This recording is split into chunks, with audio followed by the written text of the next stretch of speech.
Vamos a Éxodo 6:6. Ahí dice: por tanto dirás a los hijos de Israel, yo soy Jehová, y yo os sacaré de debajo de las tareas pesadas de Egipto, y os libraré de su servidumbre, y os redimiré. Dios quiere que sepamos que Él quiere redimirlo. Pero si no sabemos en qué consiste la redención, no tiene mucho sentido leer eso. Y por favor, veamos la importancia de seguir un patrón. Esto es antes de la Pascua. Entonces me está diciendo a mí que antes de que una persona inconversa reciba a Cristo debería de saber esto. Tiene que haber alguien que se lo explique a la persona, para que la persona se interese y de manera consciente decida recibir a Cristo. Entonces, queremos dedicar esta mañana a hablar un poco de lo que es la redención. Son varias cosas, pero la idea principal de la redención es que Dios quiere recuperar lo que perdió en el huerto de Edén.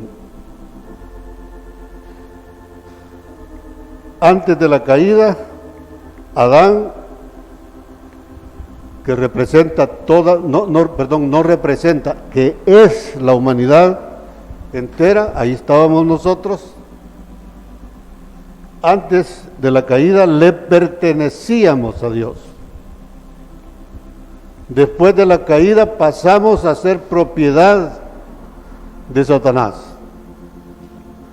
Entonces la redención consiste en que Dios lo que quiere es recuperar esa alma perdida, mi alma, el alma de cada uno. ¿Cómo se desarrolla eso? Vamos a Romanos 3:23. Vamos a leer del 23 al 25. Dice: por cuanto todos pecaron, debemos de entender esta frase, es que todos pecamos en Adán. En Adán, dice la Biblia que en Adán todos morimos porque el pecado, la paga del pecado es la muerte. Entonces, en Adán todos pecamos. Y al pecar estamos destituidos de la gloria de Dios. Perdemos el derecho a participar de la naturaleza divina. Versículo 24 dice: siendo justificados, pongamos atención en las palabras, justificados gratuitamente por su gracia, mediante la redención que es en Cristo Jesús, en Cristo.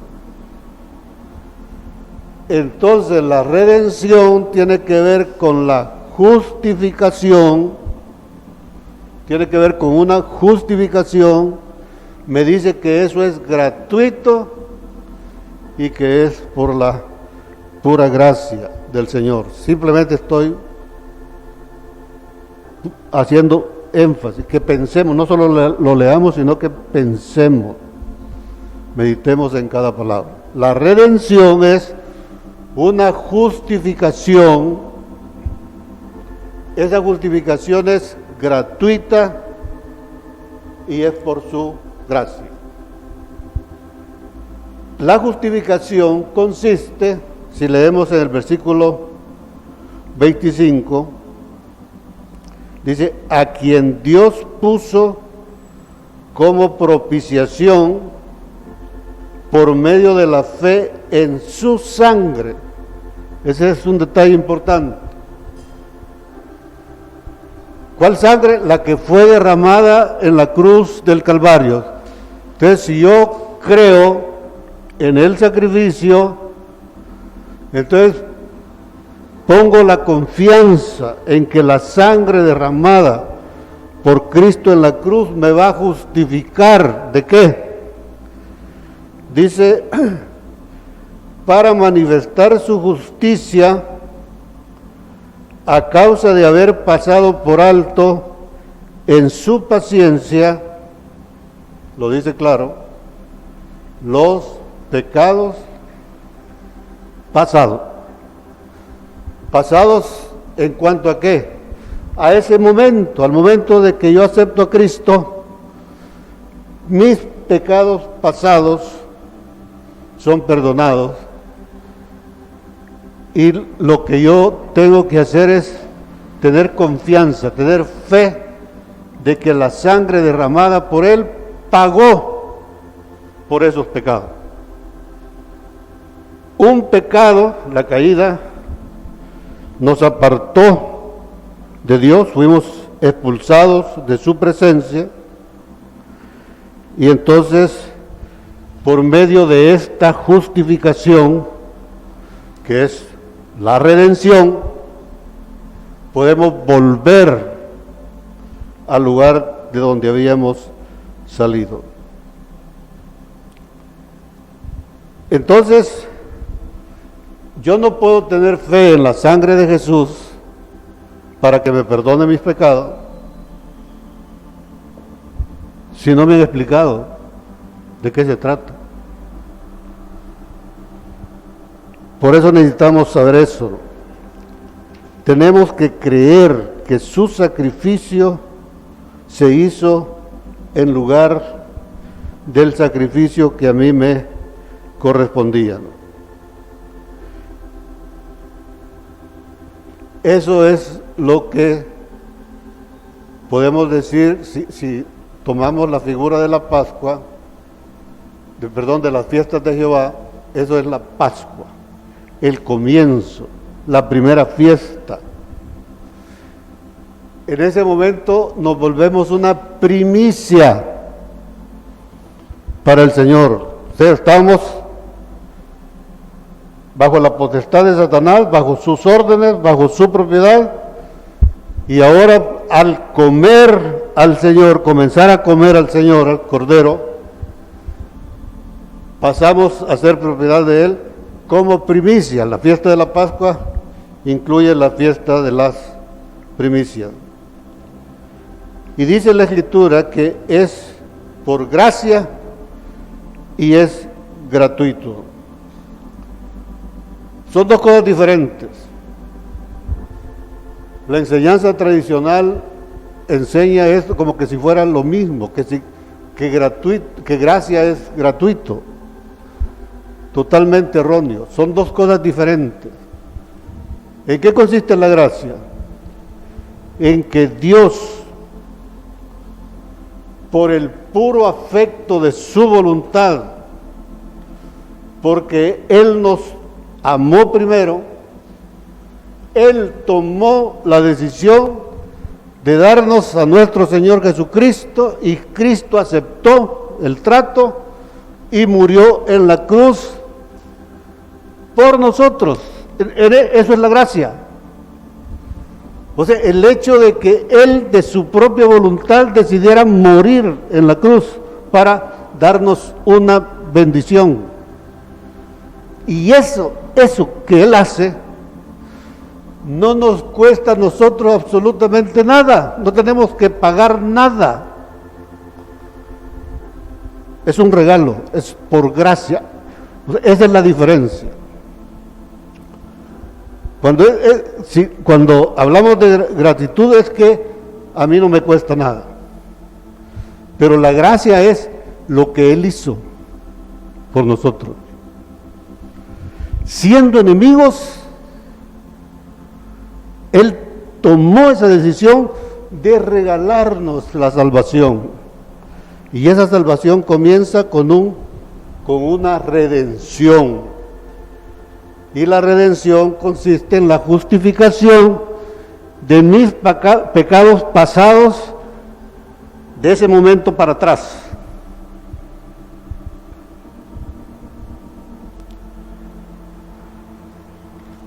Fíjense, a uno le dicen, cuando en la enseñanza tradicional, lo digo porque yo viví eso, yo andaba ganando almas, según la forma tradicional, y entonces a uno le enseñan que le debe preguntar a la persona, ¿se arrepiente? Usted tiene que arrepentirse, usted se arrepiente de sus pecados. La gente dice sí, pero ahí no hay arrepentimiento, ni siquiera sabe qué es eso. Entonces, eso es un agregado. Le estamos agregando algo a la palabra que la palabra no dice. Porque si es gratis, yo no necesito hacer nada, ni siquiera arrepentirme. Ese es un regalo por gracia. Ese momento.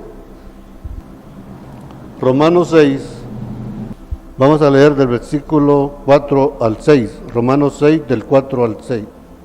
Dice, porque somos sepultados juntamente con Él para muerte por el bautismo, a fin de que como Cristo resucitó de los muertos por la gloria del Padre, así también nosotros andemos en vida nueva.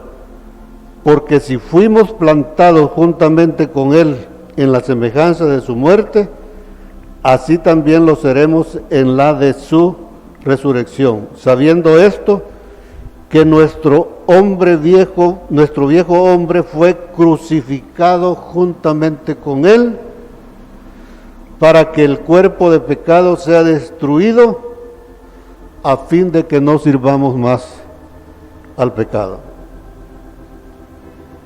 Yo quiero que presten la atención a tres cosas.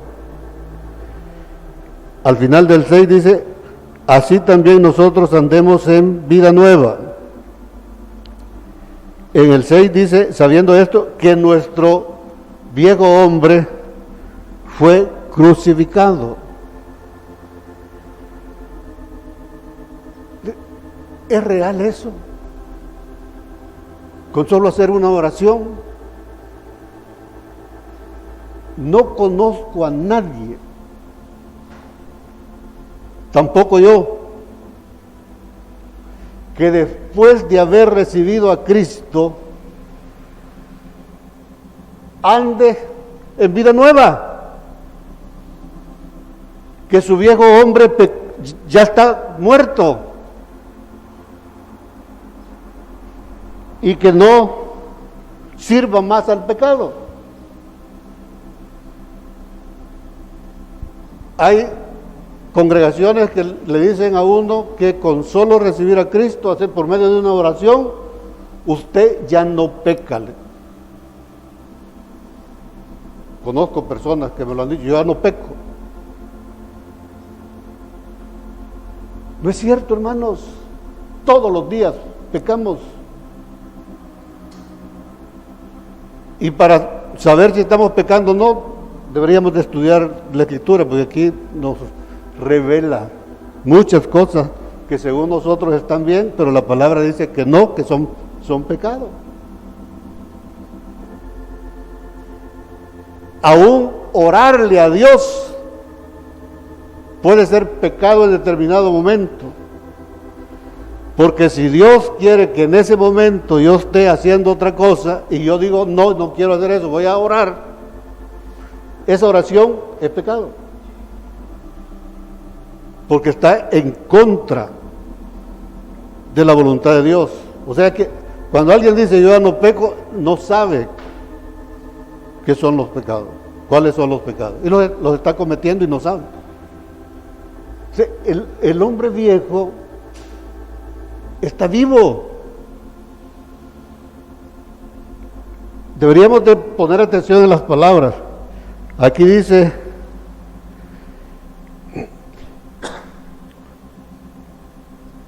en el versículo 6,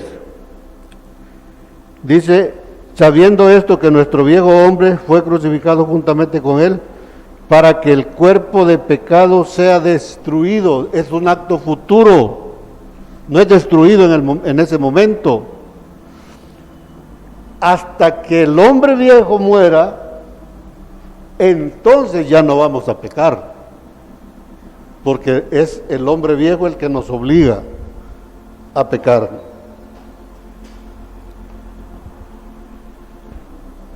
Entonces, para que el hombre no peque, necesitamos otra redención.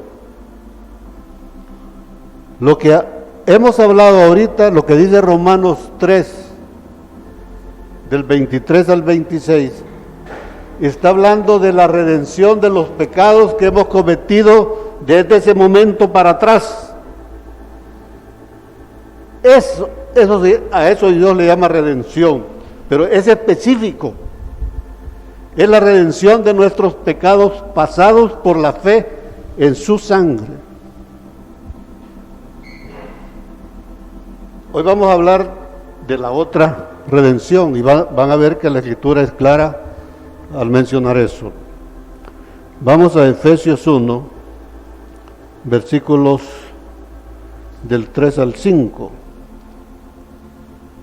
Dice así: bendito sea el Dios y Padre de nuestro Señor Jesucristo, que nos bendijo con toda bendición espiritual en los lugares celestiales en Cristo. Y aquí pongamos atención. Según nos escogió en Él antes de la fundación del mundo. O sea que nosotros existimos desde antes de la fundación del mundo. Ahí está nuestro origen. Y nos escogió en Cristo Jesús, dice, para que fuésemos santos y sin mancha, en amor, habiéndonos predestinado para ser adoptados hijos. Veamos el proceso. Nos dice de dónde venimos.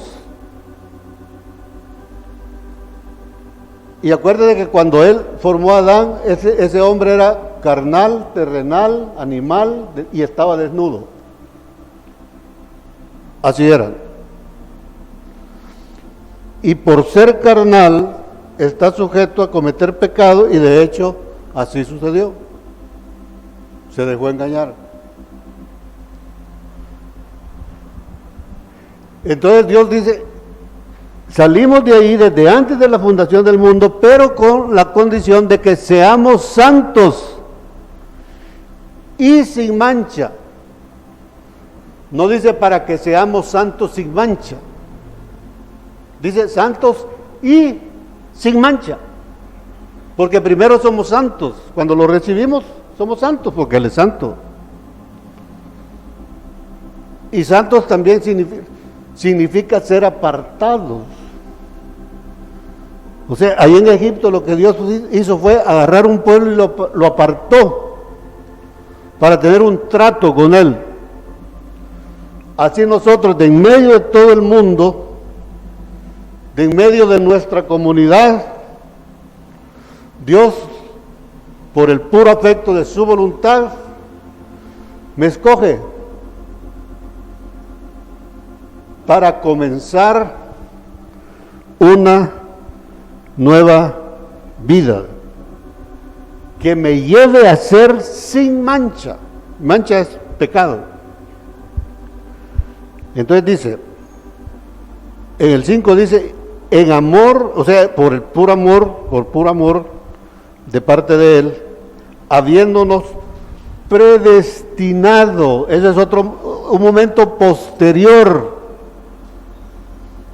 Y luego dice, habla de la adopción. Veamos el orden. Aquí está hablando de un proceso. Entonces se nos muestra aquí, en estos versículos, el origen, de dónde venimos.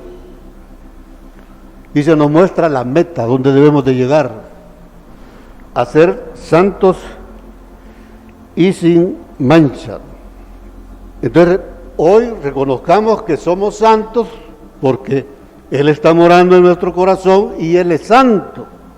En ese sentido somos santos, pero somos santos con muchas manchas, y la meta del Señor es hacernos santos y sin mancha. Es diferente. Vamos ahora a Efesios 1:7. Fíjense, en quien tenemos redención por su sangre. Esa palabra sangre me está indicando a cuál redención se refiere. Es la que habla Romanos 3:23. En quien tenemos redención por su sangre, el perdón de pecados, o sea, los pecados pasados, según las riquezas de su gracia. Es lo mismo. Entonces, eso nos ayuda a entender que estamos hablando de lo mismo. Pablo está hablando exactamente del momento de la primera redención. Pero luego dice, en el versículo 9, dándonos a conocer el misterio de su voluntad. O sea que después de que hemos sido redimidos de nuestros pecados pasados, Dios da un paso más y comienza a revelarnos el misterio. Dice, dándonos a conocer el misterio de su voluntad. ¿Cuál es su voluntad? Génesis 1:26. Hagamos al hombre a nuestra imagen y semejanza. Esa es su voluntad. No nos perdamos. ¿Cuál es ese misterio? Ahí mismo en Efesios, vamos a Efesios 3, del 1 al 6. Dice, por esta causa yo, Pablo, prisionero de Cristo Jesús por vosotros los gentiles, si es que habéis oído de la administración de la gracia de Dios que me fue dada para con vosotros, que por revelación me fue declarado el misterio, como antes lo he escrito brevemente. ¿Dónde? En el capítulo 1, para dar a conocer el misterio de su voluntad. Entonces aquí va a explicar de qué consiste ese misterio. Dice, leyendo lo cual podéis entender cuál sea mi conocimiento en el misterio de Cristo. Versículo 5. Misterio que en otras generaciones no se dio a conocer a los hijos de los hombres, como ahora es revelado a sus santos, apóstoles y profetas por el Espíritu, que los gentiles son coherederos y miembros del cuerpo y miembros del mismo cuerpo y copartícipes de la promesa en Cristo Jesús por medio del Evangelio. Fíjense la palabra, copartícipe de la promesa. Estamos viendo que en Efesios 1:7 dice, en quien tenemos redención por su sangre, el perdón de pecados, lo que hemos estado hablando. Después de eso, versículo 9 dice, para darnos a conocer el misterio de su voluntad. ¿Y cuál es el misterio? Que nosotros, al hacer eso, al tener fe en su sangre y redención de los pecados pasados, pasamos a ser miembros de su mismo cuerpo. En eso consiste el misterio. Todos nosotros pasamos a ser miembros de un mismo cuerpo y copartícipes de la promesa. ¿Cuál promesa? La que Dios le hizo a Abraham. Acabamos de estar viendo. Esa es la importancia, otra vez, de tener un modelo, no tener así enseñanzas, una por un lado, otra por otra. Eso no nos lleva a nada, sino la Biblia es un solo libro. Entonces somos copartícipes de la promesa. ¿Cuál promesa? La que Dios le hizo a Abraham. Y esa promesa tiene que ver con una herencia. Si se acuerdan de lo que Dios le prometió a Abraham, era dar un hijo y una tierra, como herencia una tierra, ¿no? Vamos ahora a Romanos 8:17. Y si hijos, también herederos, herederos de Dios y coherederos con Cristo. Fíjense en la diferencia. Allá es copartícipes de la promesa. Pero cuando ya somos hijos, somos coherederos. Son dos cosas totalmente diferentes. Una cosa es ser copartícipe de la promesa, o sea, es algo que yo no he recibido. Solo me han dicho que lo voy a recibir. Y Dios quiere que tenga fe en eso. Por eso Él hizo un pacto, para que por dos cosas inmutables, por las cuales es imposible que Dios mienta, tengamos nosotros los herederos, tengamos un fortísimo consuelo de que Dios va a cumplir eso. Cuando ya somos hijos, entonces somos coherederos, ya no solo copartícipes de la promesa, sino que coherederos. Son dos momentos diferentes. Para que eso sea real, yo necesito otra redención. Vamos a Efesios 1, 13 y 14. Dice, en Él, acuérdense que el contexto es, fuimos escogidos en Él. En Él también vosotros, habiendo oído, tiempo pasado, habiendo oído la palabra de verdad, el evangelio de vuestra salvación, y habiendo creído, o sea, el momento en que lo aceptamos, y habiendo creído en Él, fuisteis sellados con el Espíritu Santo de la promesa. En el momento que lo recibimos, el Espíritu Santo nos sella para que tengamos la certeza de que la promesa que Dios le hizo a Abraham se va a cumplir.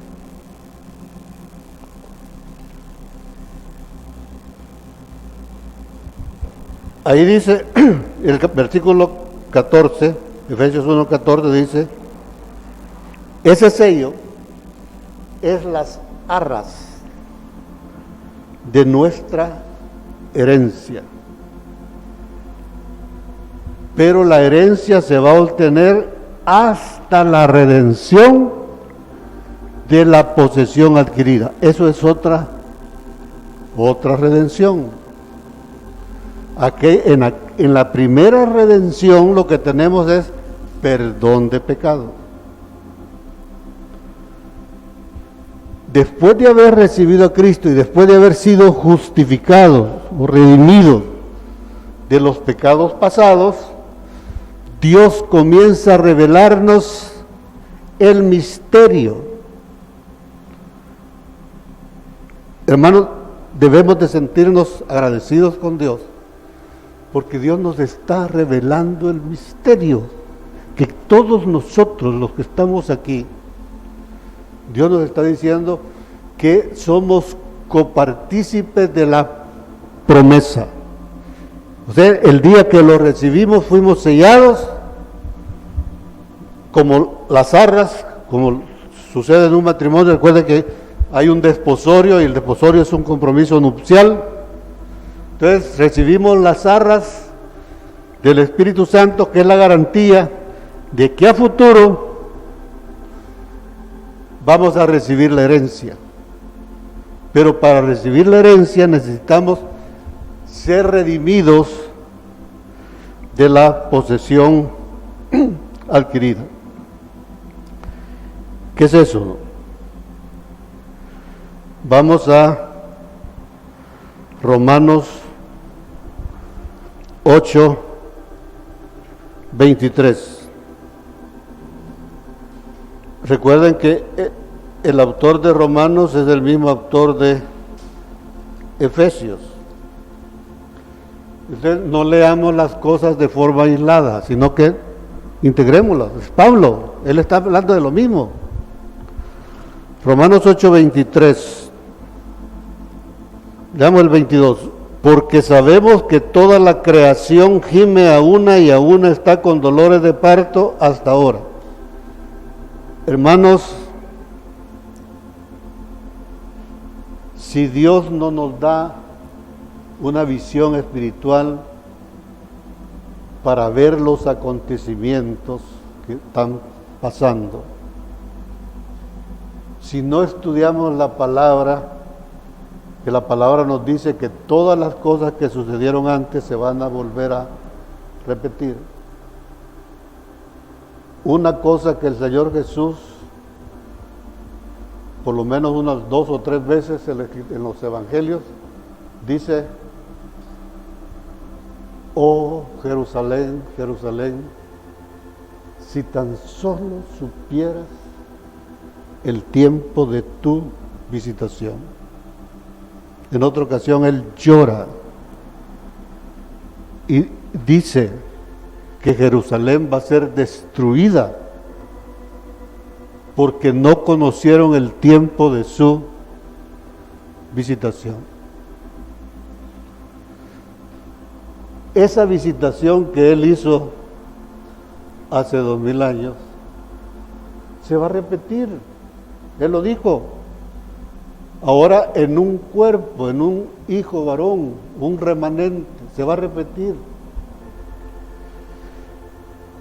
¿Cuándo? Después de 2 días. Porque en el tercer día termina él su obra. Ya hemos dicho en las predicaciones anteriores que esos 2 días están por completarse. Él comenzó su ministerio cuando tenía 30 años y en el calendario que tenemos nosotros aparece como que si fuera el 26, pero realmente él comenzó su ministerio a los 30 años. O sea, hay un error ahí de 4, 5 años. Entonces, ¿cuándo se cumplen los 2000 años? Los 2 días, de 1000 años cada uno. En esta década, hermanos. Pero si Dios no nos abre los ojos para que veamos eso, no vamos a estar gimiendo. ¿Por qué sale el gemir cuando hay dolor? Y aquí la Escritura varias veces nos repite que deberíamos de estar gimiendo por las abominaciones que ocurren en su casa. Y su casa, primero somos nosotros, y luego la iglesia en forma colectiva. Esa es su casa. Y él desde antes vio, los profetas lo dicen, Jerusalén va a ser destruida. ¿Y qué es Jerusalén? La iglesia. Va a haber destrucción en la iglesia. Pero a la iglesia le han enseñado que no, que se va a ir. Y entonces que tranquilos, cometiendo todo tipo de abominaciones. Entonces, ¿qué dice aquí Romanos 8:23? Y no, el 22 dijimos, porque sabemos que toda la creación gime a una y a una está con dolores de parto hasta ahora. Entonces, esos gemidos deben ser para dar a luz la vida. O sea, estamos hablando de arrepentirnos, que no nos guste la vida que llevamos, que sigamos el modelo de nuestro Señor Jesucristo y que vivamos como Él. Versículo 23. Y no solo ella, sino que también nosotros mismos que tenemos las primicias, las arras del Espíritu, nosotros también gemimos dentro de nosotros mismos, esperando la adopción. Veamos que la Escritura es clara.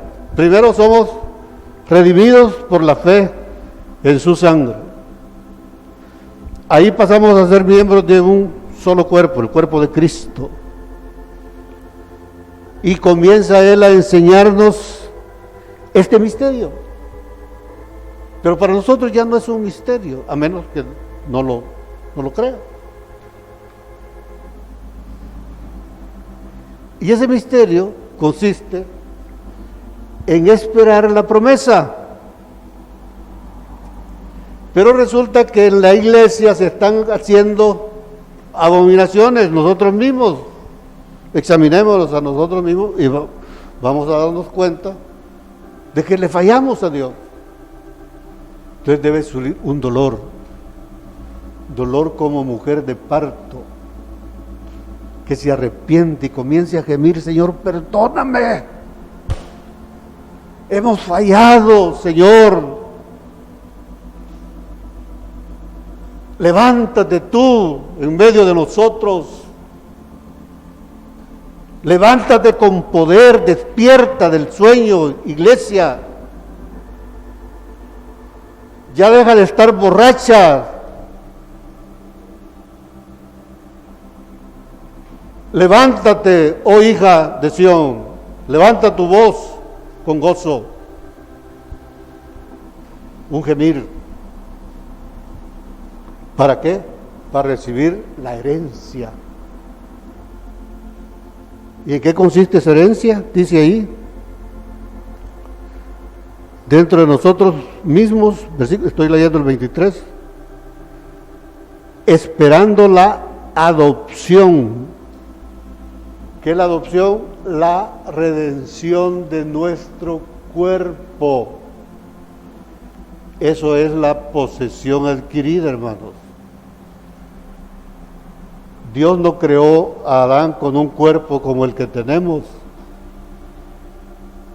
Eso fue algo adquirido por el pecado de Adán. Y dentro de este cuerpo hay otro cuerpo espiritual, que es el hombre viejo, que está morando ahí. Entonces, cuando dice la redención de nuestro cuerpo, no pensemos en redimir el cuerpo físico. El cuerpo físico está muriendo desde que nacimos. Si fuera a redimir el cuerpo, simplemente nos quitamos la vida y se acabó la vida del cuerpo. No, hermano, en el cuerpo físico hay un cuerpo espiritual. hamartano, la simiente de Satanás, que es la que nos hace pecar. Eso es adquirido, no lo teníamos. Y ojo, dice, así como, dice Hebreos 2:14, así como los hijos participaron, porque no tenían, participaron de carne y sangre, asimismo Cristo participó de lo mismo. Él se vistió con un cuerpo humano. ¿Para qué? Para que por medio de la muerte del pecado de todos nosotros matara a la muerte. Y entonces, de esa manera es que nosotros podemos vivir.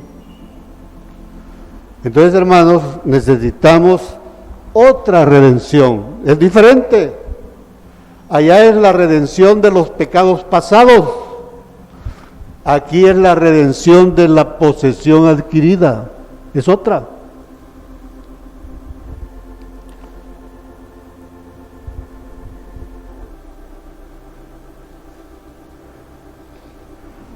Esto también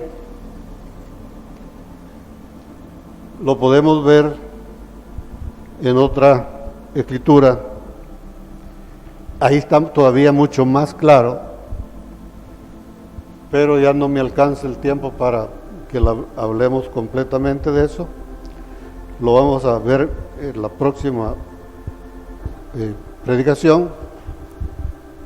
Lo que he compartido, ahí está resumido claramente. Ustedes pueden revisarlo despacio en Gálatas 4, del 1 al 6. Está repetido que otra carta de Pablo está hablando de lo mismo. No pensemos que son cosas diferentes, es lo mismo. Entonces, lo que nos debe quedar claro, hermanos, es que nosotros, todos los que estamos aquí, un día tomamos la decisión de recibir a Cristo. Hoy Dios, en su misericordia, nos ha revelado un poco más el misterio y nos hemos dado cuenta que no es a través de una oración, sino a través de comer, de estudiar la palabra. Al hacer eso, tenemos un sello del Espíritu Santo. Eso lo que hace es, nos perdona los pecados pasados, y entonces tenemos derecho de volver al cielo. Pero no podemos ir al cielo inmediatamente. Pablo dice, ausentes del cuerpo, presentes al Señor. Entonces matémonos. Se cumple eso. Ausentes del cuerpo, presentes al Señor. No, hermanos. Hay que redimir la posesión adquirida. Y eso significa ser adoptados hijos maduros. Y ahí sí, vamos a ser herederos. Que Dios les bendiga, hermanos.